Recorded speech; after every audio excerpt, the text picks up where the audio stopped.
છેલ્લો મારો પ્રશ્ન એસઆઈઆરને લઈને છે. ગંભીર પ્રશ્ન છે ને લોકોનો મતનો પ્રશ્ન છે. એસઆઈઆરમાં જે રીતે આ વાંધા અરજીઓ થઈને એમાં 14 લાખ જેટલા નામો ગુજરાતમાં કમી થયા છે વાંધા અરજીને લઈને, એવી વાત સામે આવી છે. તો આપનું શું સ્ટેન્ડ છે? આપ કઈ રીતે ઇલેક્શન કમિશનની કામગીરીને જોઈ રહ્યા છો? ઇલેક્શન કમિશનની કામગીરીમાં તો કઈ બોલવા જેવું છે નહીં, ભગવાન ભરોસે છે આખી. તમે મને એમ કહો કે આ મત આપવાનો અધિકાર આપ્યો કોણે? કોણે આપ્યો? બંધારણે. બંધારણ કેવી રીતે, ક્યારે બન્યું?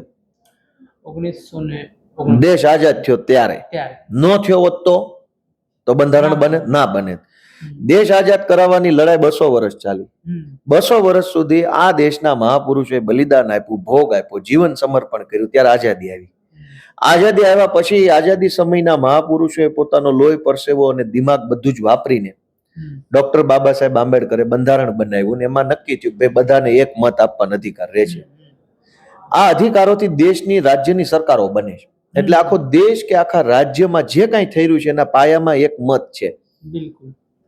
તો મત છે એ સીધે સીધો રાષ્ટ્ર સાથે જોડાયેલી કિંમતી એસેટ છે, મૂલ્યવાન વસ્તુ, મૂલ્યવાન બાબત કયો કે પ્રોપર્ટી કયો છે. તમારી પાસે કિંમતી શું છે? તો કે મત.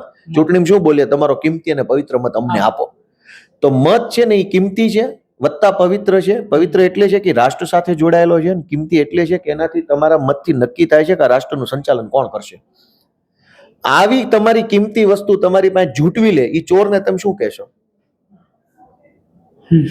શું કહેશો?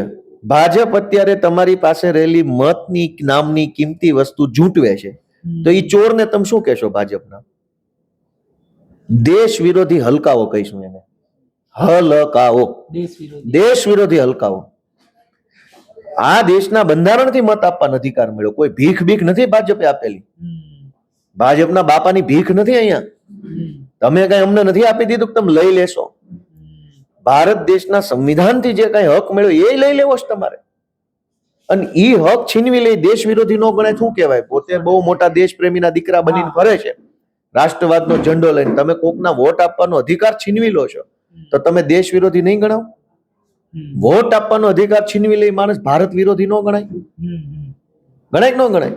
100%. તો હું એને તમારી કિંમતી વસ્તુ ઝૂંટવી લેનારો ચોર ભારત વિરોધી ભાજપીઓ કહીશ.